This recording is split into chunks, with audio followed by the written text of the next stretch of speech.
네, 오늘은 왕을 찬양하라, 왕을 찬양하라라는 제목으로 말씀을 나눌 텐데요. 이렇게 제목을 잡은 것은요, 뭐 17절 같은데 보면 만민이 왕을 영원히 찬송하리로다라고 이렇게 나오기 때문입니다. 예, 그래서 이 시편 45편은 뭐 제왕시라고도 이렇게 불리기도 하고요. 메시아 시편 중에 하나로 불리기도 합니다. 예, 메시아는 예수님이죠. 그러니까, 예, 오늘 말씀에서 보면 이제 왕과 이제 왕후가 나오거든요.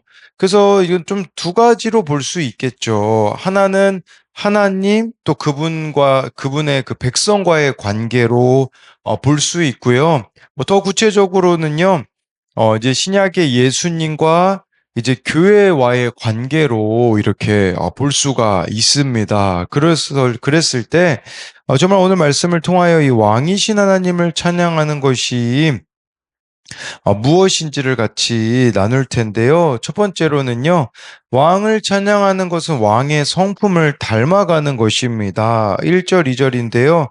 내 마음이 좋은 말로 왕을 위하여 지은 것을 말하리니 내 혀는 글솜씨가 뛰어난 서기관의 붓끝과 같도다. 왕은 사람들보다 아름다워 은혜를 입술에 머금으니 그러므로 하나님이 왕에게 영원히 복을 주시도다라고 말씀해 주고 있어요. 1절에 지금 이것이 뭐 고라자손이 계속해서 쓰고 있는 시이긴 한데요. 내 마음이 좋은 말로 왕을 위하여 지은 것을 말하리니 라고 하는데, 여기서 내 마음이 좋은 말로 이 부분을 원어로 보면요. 내 마음에 좋은 말이 끓어오른다가 되는 것입니다. 그러니까 정말 이 왕을 생각할 때에 끊임없이 좋은 말들이 그 마음에 끓어오른다라는 거죠. 이것은 풍성한 찬양이 어, 끌어넘쳐 마음속에서 지속적으로 움직이고 있음을 나타내고 있습니다. 그러니까 우리들에겐 그런 의미가 되지 않을까요? 정말 내 마음의 그 중심을 움직이는 게 무엇인가? 예, 그랬을 때 여기에 나와 있는 이 시편 기자는 왕을 생각할 때에 예, 정말 그 마음에 끌어오르는 것들이 있었다라고 한다면요. 우리도요, 지금 내 마음에 무엇을 왕으로 삼고 있는가, 그게 우리를 끌어오르게 만들거든요. 근데 내 인생에 정말 예수 그리스도가 왕이라면 있잖아요.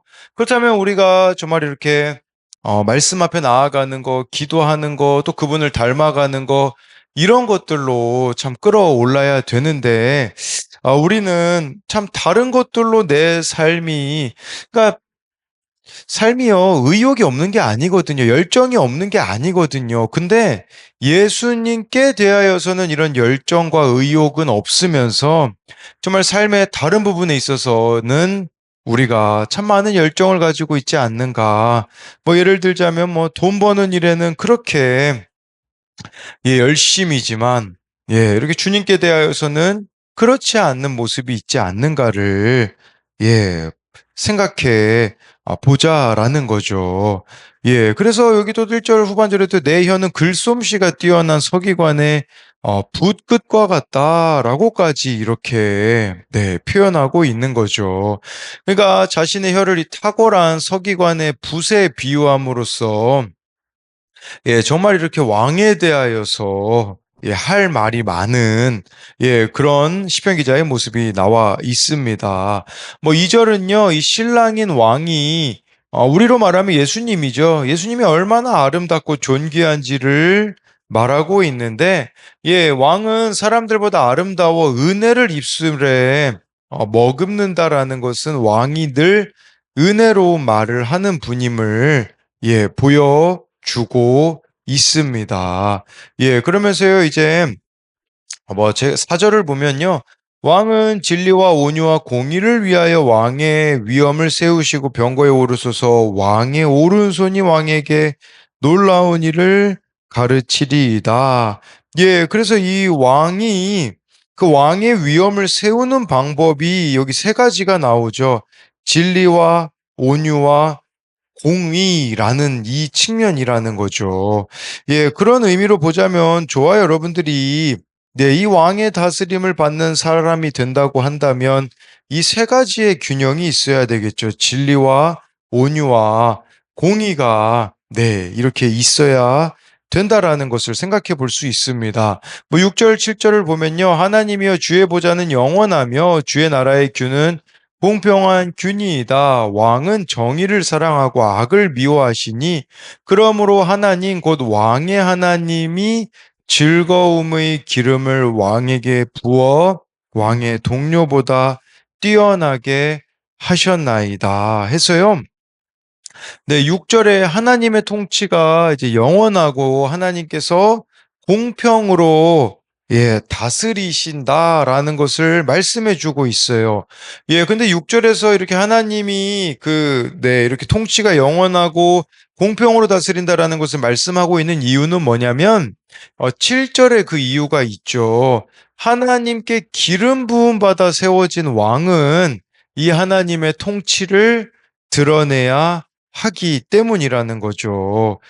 그래서 왕에게 기름 부음, 그 당시 왕에게는 뭐 기름 부었거든요. 뿐만 아니라 예수 그리스도, 그 그리스도라는 단어가 기름 부음 받은 자라는 의미가 있거든요.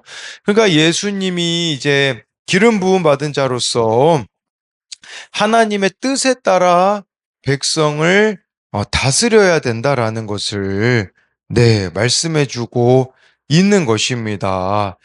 그래서 오늘날 이제 왕 같은 또 제사장으로 세워진 우리 성도들은 악과 싸우시는 예수님의 거룩하고 정의로운 성품을 배워 자신의 전 인격과 삶으로 예수님을 드러내야 된다라는 것을 생각해 볼 수 있죠. 김병삼 목사님이 쓰신 누가 왕인가라는 책에 보면요. 부흥회 강사로 초청된 오대식 목사님이 이런 질문을 하셨다고 합니다. 조폭 3명이 갇힌 교도소에서 예수님과 같이 지내게 된다면 예수님이 조폭이 되겠습니까? 아니면 조폭이 선한 사람이 되겠습니까? 이 질문을 했다고 합니다. 우리 중에 아무도 예수님이 조폭이 되리라고 생각하지 않습니다. 그만큼 예수님의 영향력이 강력하기 때문이죠. 그렇다면 질문이 있습니다. 그건 뭐냐면 우리는 왜 예수님을 왕으로 모시고 산다고 하면서 변하지 않는 걸까요? 예수님의 강력한 능력이 우리 삶에 미치지 않는 이유는 무엇입니까? 그 이유는 아마 둘 중 하나일 것이라는 겁니다. 우리 안에 계신 예수님이 능력이 없으시든지 아니면 예수님을 모시고 산다는 말이 거짓말이든지 정말 주님을 왕으로 모시고 살아가고 있는가에 대한 것을 우리가 생각해야 되는 거죠. 7절에 왕은 정의를 사랑하고 악을 미워한다라고 말씀해 주고 있거든요.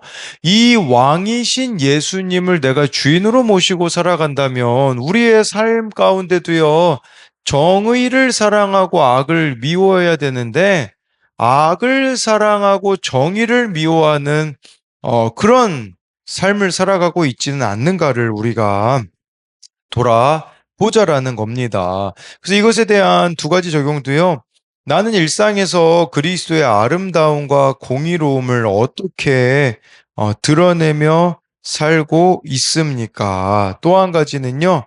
왕이신 예수님의 어떤 모습을 오늘 닮아가야 합니까? 우리가 예수님을 왕으로 모신다면 예수님을 닮을 수밖에 없거든요. 내 행동이, 내 말이 닮을 수밖에 없는 것처럼, 우리도 예수님의 어떤 모습을 오늘 닮아가야 되는가를 생각해 봐야 합니다.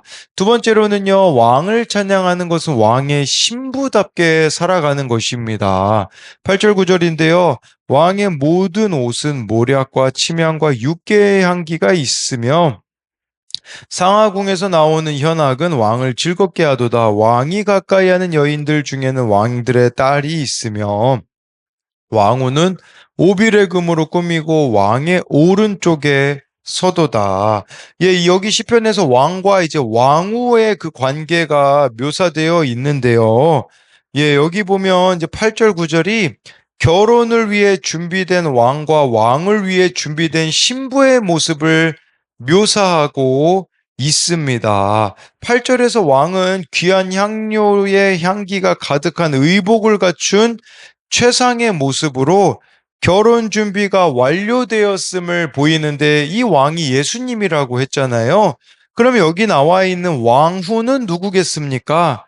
교회인 바로 우리를 가리킵니다. 교회는 하나님의 특별한 사랑을 입어 택함을 받은 공동체잖아요. 여기 보니까 왕후가요, 그 9절에 오빌의 금으로 꾸미고 왕의 오른쪽에 섰다.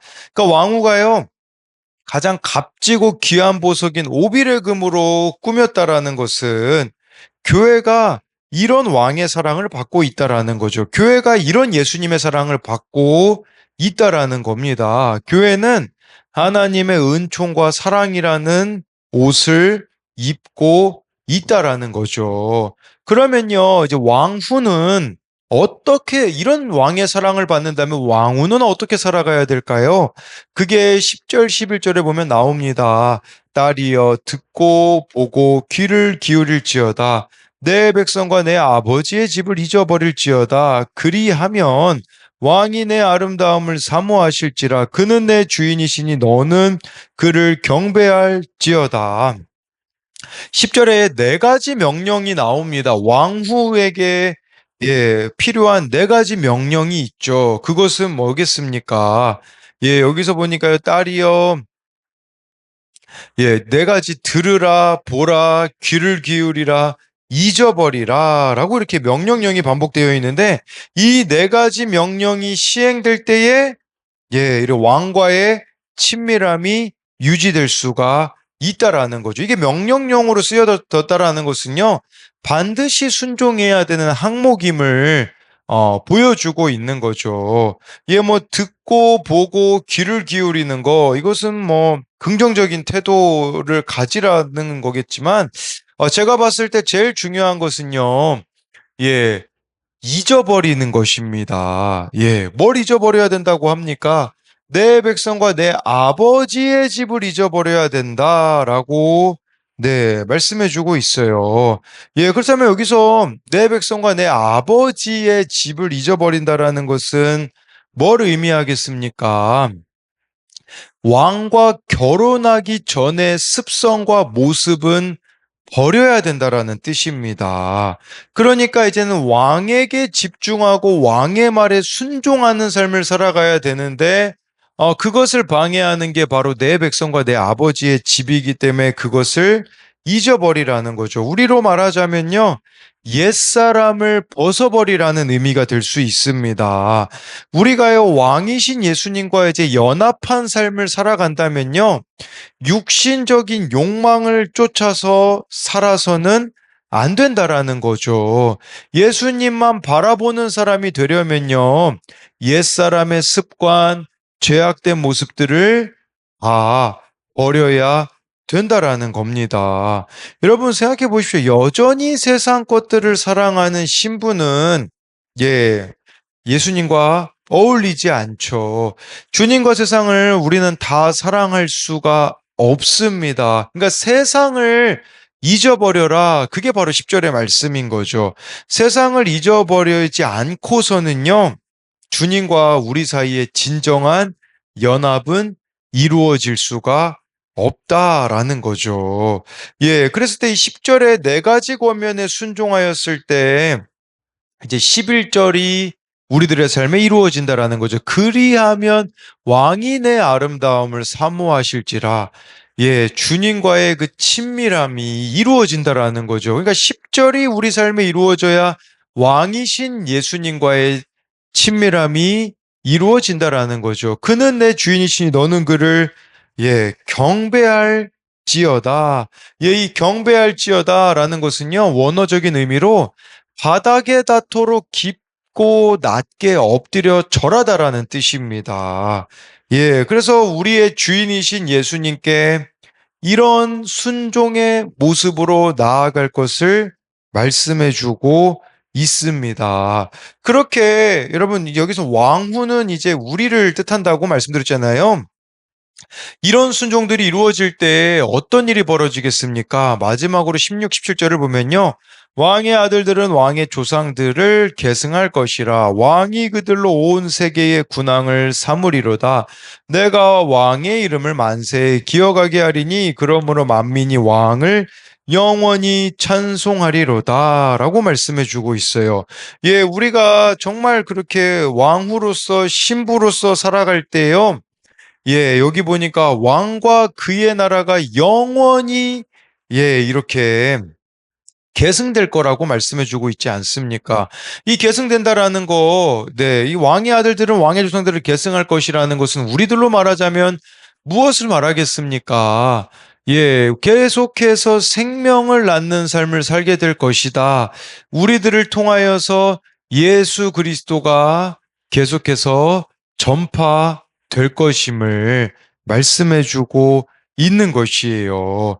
예, 그래서 정말 좋아요, 여러분들이 예수님을 전하는 자가 되는 것이겠죠. 그럼으로써 바로 우리 각자로 하여금 정말 매일매일의 삶에 예수님의 다스림을 인정하고 찬양하고 전하는 우리들이 되어줘야 된다라는 것이죠. 그래서 우리들의 하루하루의 삶 가운데요, 늘 그런 생각들이 있어야 돼요. 어떻게 하면 이 사람들에게 예수 그리스도가 전해질 수 있을 것인가? 그것을 정말 좋아요, 여러분들이 고민하면서 계속해서 예수님이 전파되어지는 우리들을 통하 예수님이 증거되어지는 그 일들이 이루어지기를 소망합니다. 그래서 이것에 대한 적용 질문은요. 예수님과 연합을 위해 내 삶 가운데 버려야 할 옛사람은 무엇입니까? 이것은 아까 그 10절에 내 백성과 내 아버지의 집을 잊어버릴지어다. 이제 그것에 대해서 설명드린 부분이라고 할 수 있고요. 또 한 가지는요. 만민의 왕이신 예수님을 영원히 찬양하도록 예수님을 전해 주어야 하는 사람은 누구입니까? 이것은 아까 그 16절, 17절에 대한 적용 질문입니다. 기도하겠습니다. 살아계신 하나님, 오늘 말씀처럼 왕을 찬양하기 원합니다. 정말 이 왕은 예수님과 또 여기 나와 있는 왕후는 예수님의 몸된 교회를 가리키는데 우리가 정말 예수님을 왕으로 모시고 날마다 살아가기 원합니다. 그리하여서 왕이신 주님의 말씀의 다스림을 받음으로써 오늘도 내 뜻대로 내 방법대로 살아가는 것이 아니라 세상에 곁눈질하면서 세상에 한눈 팔며 살아가는 인생이 되어지는 것이 아니라 왕이신 주님과 연합에 힘쓰는 자들이 되기 원합니다. 오늘 말씀에서 왕후는 또 여기 잊어버려야 될 것이 있다고 하는데 정말 우리들이 옛사람을 버려야 된다는 의미라고 나누었습니다. 끊임없이 옛사람의 모습으로 돌아가고 싶어하는 죄의 본성이 우리들에게 있습니다. 하나님, 정말 우리가 그 옛사람의 모습을 잊어버리고 이제는 예수님과 연합이 이루어지는 새 사람을 덧입는 자로서 살아갈 수 있도록 은혜를 베풀어 주옵소서. 그렇게 새 사람으로 살아갈 때에 오늘 말씀에 나와 있는 것처럼 정말 왕의 이름이 만세에 기억되어지는, 나를 통하여서 왕이신 예수님이 증거되어지는 매일매일의 삶이 되어질 수 있도록, 또 우리들의 인생의 목적은 영혼 구원에 있다는 것을 늘 잊어버리지 않음으로써 오늘 우리가 또 한 사람을 예수님께로 인도하는 자들이 되게 하여 주실 것을 믿으며 살아계신 예수님 이름으로 기도드립니다. 아멘.